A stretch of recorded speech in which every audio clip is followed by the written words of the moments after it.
Hello, and welcome to Family Folktales from the Nashville Public Library. I'm Susan Poulter, a librarian at the main library. Today's story is The Magic Book, a Danish story from Andrew Lang's Orange Fairy Book. There was once an old couple named Peder and Kirsten who had an only son called Hans. From the time he was a little boy, he had been told that on his 16th birthday he must go out into the world and serve his apprenticeship. So one fine summer morning, he started off to seek his fortune with nothing but the clothes he wore on his back. For many hours he trudged on merrily, now and then stopping to drink from some clear spring or to pick some ripe fruit from a tree. The little wild creatures peeped at him from beneath the bushes, and he nodded and smiled and wished them good morning. After he had been walking for some time, he met an old white-bearded man who was coming along the footpath. The boy would not step aside, and the man was determined not to do so either, so they ran against one another with a bump. "It seems to me," said the old fellow, "that a boy should give way to an old man."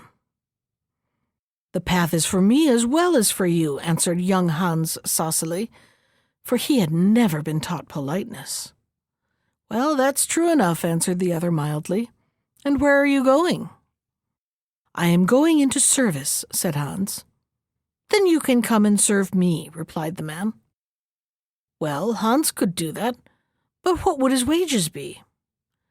£2 a year, and nothing to do but keep some rooms clean," said the newcomer. This seemed to Hans to be easy enough, so he agreed to enter the old man's service, and they set out together. On their way, they crossed a deep valley and came to a mountain, where the man opened a trap door, and bidding Hans follow him, he crept in and began to go down a long flight of steps. When they got to the bottom, Hans saw a large number of rooms lit by many lamps and full of beautiful things. While he was looking round, the old man said to him, "Now you know what you have to do. You must keep these rooms clean and strew sand on the floor every day. Here is a table where you will always find food and drink, and there is your bed. You see that there are a great many suits of clothes hanging on the wall, and you may wear any you please.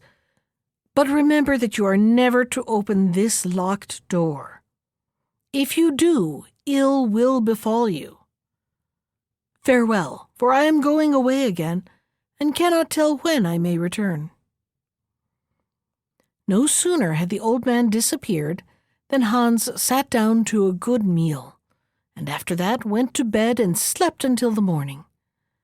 At first he could not remember what had happened to him, but by and by he jumped up and went into all the rooms, which he examined carefully. "How foolish to bid me put sand on the floors," he thought, "when there is nobody here but myself. I shall do nothing of the sort." And so he shut the doors quickly, and only cleaned and set in order his own room. And after the first few days, he felt that that was unnecessary too, because no one came to see if the rooms were clean or not. At last he did no work at all, but just sat and wondered what was behind the locked door, till he determined to go and look for himself. The key was turned easily in the lock. Hans entered, half frightened at what he was doing, and the first thing he beheld was a heap of bones. That was not very cheerful, and he was just going out again when his eye fell on a shelf of books. Here was a good way of passing the time, he thought, for he was fond of reading, and he took one of the books from the shelf. It was all about magic, and told you how you could change yourself into anything in the world you liked. Could anything be more exciting or useful? So he put it in his pocket and ran quickly away out of the mountain by a little door which had been left open. When he got home, his parents asked him what he had been doing and where he had gotten the fine clothes he wore. "Oh, I earned them myself," answered he. "You never earned them in this short time," said his father. "Be off with you. I won't keep you here. I will have no thieves in my house."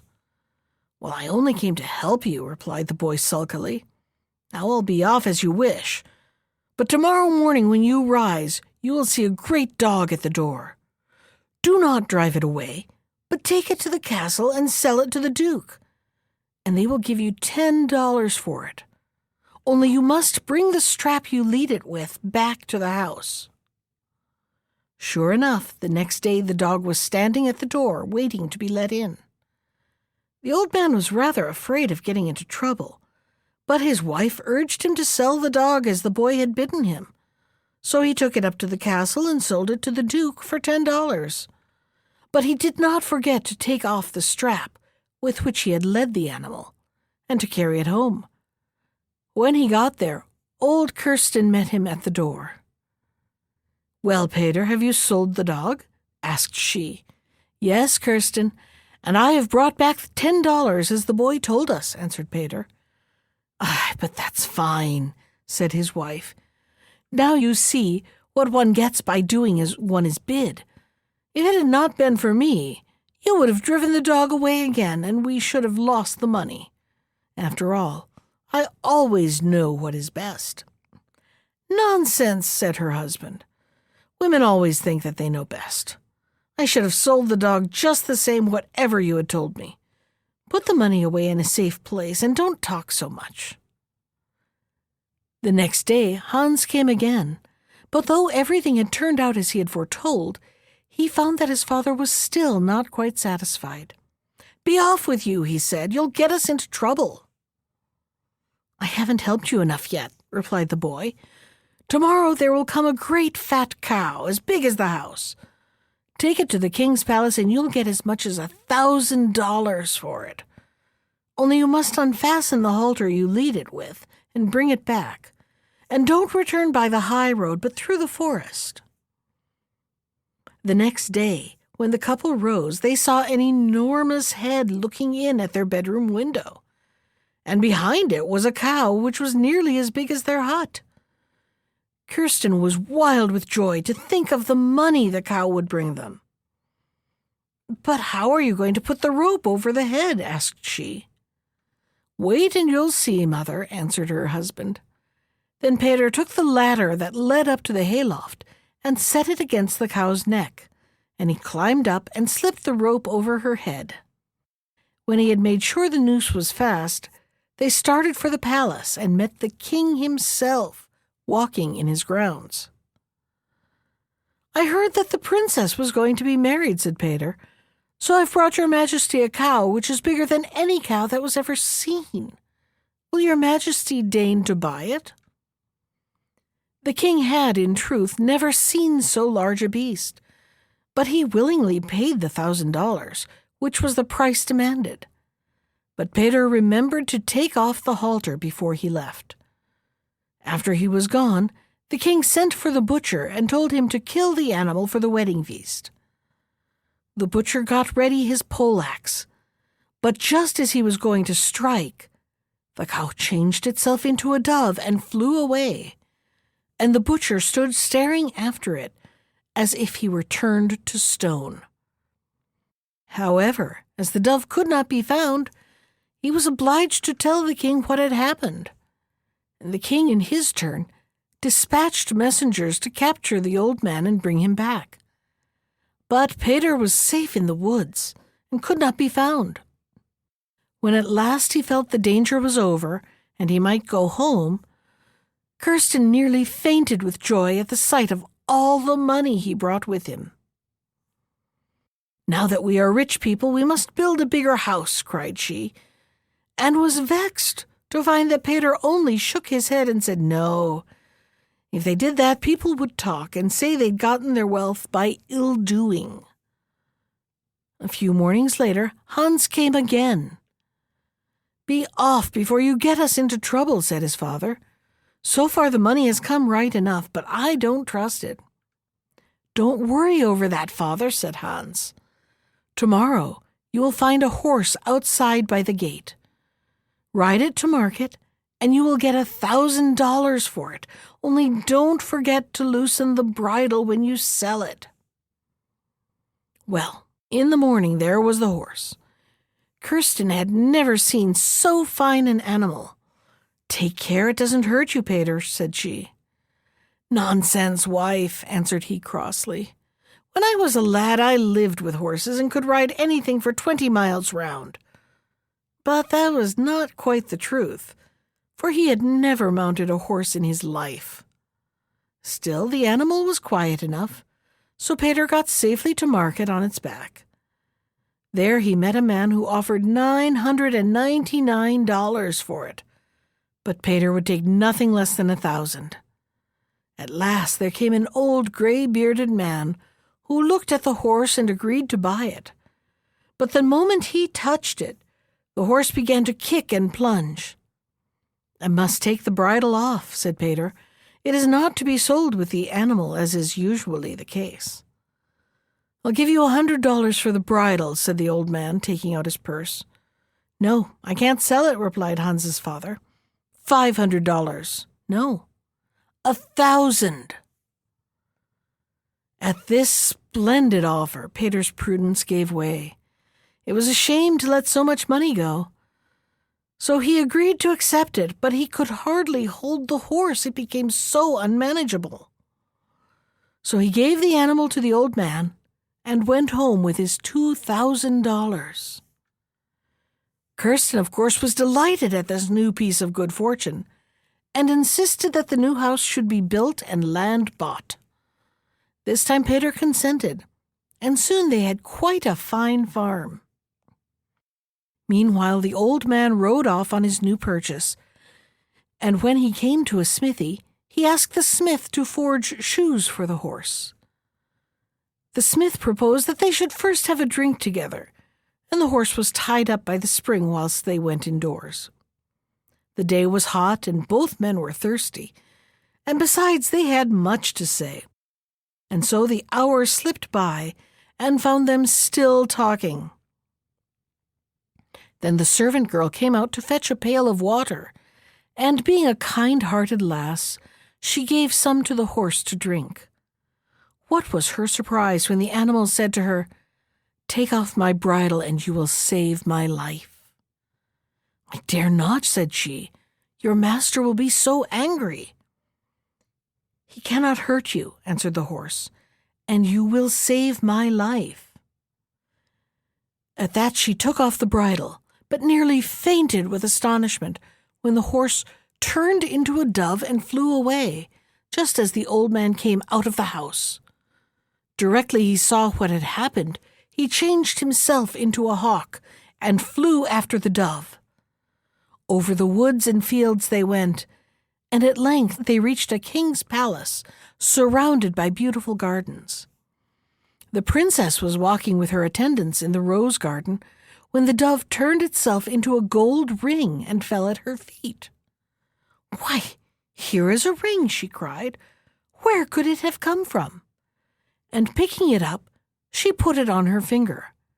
As she did so, the hillman lost his power over Hans, for of course you understand that it was he who had been the dog, the cow, the horse, and the dove. "Well, that is really strange," said the princess. "It fits me as though it had been made for me." Just at that moment, up came the king. "Look what I have found," cried his daughter. "Well, that is not worth much, my dear," said he. "Besides, you have rings enough, I should think." "Never mind, I like it," replied the princess. But as soon as she was alone, to her amazement, the ring suddenly left her finger and became a man. You can imagine how frightened she was, as indeed anybody would have been. But in an instant the man became a ring again, and then turned back to a man. And so it went on for some time, until she began to get used to these sudden changes. "I'm sorry I frightened you," said Hans, when he thought he could safely speak to the princess without making her scream. I took refuge with you, because the old hillman whom I have offended was trying to kill me, and here I am safe." "You had better stay here then," said the princess. So Hans stayed, and he and she became good friends, though of course he only became a man when no one else was present. This was all very well, but one day as they were talking together, the king happened to enter the room, and although Hans quickly changed himself into a ring again, it was too late. The king was terribly angry. "So this is why you have refused to marry all the kings and princes who have sought your hand," he cried. And without waiting for her to speak, he commanded that his daughter should be walled up in the summer house and starved to death with her lover. That evening the poor princess, still wearing her ring, was put into the summer house with enough food to last for 3 days, and the door was bricked up. But at the end of a week or two, the king thought it was time to give her a grand funeral in spite of her bad behavior, and he had the summer house opened. He could hardly believe his eyes when he found that the princess was not there, nor Hans either. Instead, there lay at his feet a large hole, big enough for 2 people to pass through. Now, what had happened was this. When the princess and Hans had given up hope and cast themselves down on the ground to die, they fell down this hole, and right through the earth as well, and at last they tumbled into a castle built of pure gold at the other side of the world, and there they lived happily. But of this, of course, the king knew nothing. "Will anyone go down and see where the passage leads to?" he asked, turning to his guards and courtiers. "I will reward splendidly the man who is brave enough to explore it." For a long time nobody answered. The hole was dark and deep, and if it had a bottom no one could see it. At length a soldier, who was a careless sort of fellow, offered himself for the service and cautiously lowered himself into the darkness. But in a moment he too fell down, down, down. Was he going to fall forever? He wondered. Oh, how thankful he was in the end to reach the castle and to meet the princess and Hans, looking quite well and not at all as if they had been starved. They began to talk, and the soldier told them that the king was very sorry for the way he had treated his daughter, and wished day and night that he could have her back again. Then they all took ship and sailed home, and when they came to the princess's country, Hans disguised himself as the sovereign of a neighboring kingdom, and went up to the palace alone. He was given a hearty welcome by the king, who prided himself on his hospitality, and a banquet was commanded in his honor. That evening, whilst they sat drinking their wine, Hans said to the king, "I have heard the fame of your majesty's wisdom, and I have traveled from far to ask your counsel. A man in my country has buried his daughter alive because she loved a youth who was born a peasant. How shall I punish this unnatural father? For it is left to me to give judgment." The king, who was still truly grieved for his daughter's loss, answered quickly, "Burn him alive and strew his ashes all over the kingdom." Hans looked at him steadily for a moment, and then threw off his disguise. "You are the man," said he, "and I am he who loved your daughter and became a gold ring on her finger. She is safe and waiting not far from here. But you have pronounced judgment on yourself." Then the king fell on his knees and begged for mercy. And as he had in other respects been a good father, they forgave him. The wedding of Hans and the princess was celebrated with great festivities, which lasted a month. As for the hillman, he intended to be present, but whilst he was walking along a street which led to the palace, a loose stone fell on his head and killed him.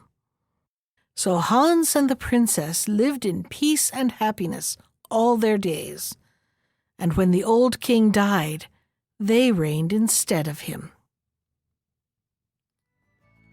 That was The Magic Book from Andrew Lang's Orange Fairy Book. Special thanks to Ginger Sands for our theme music.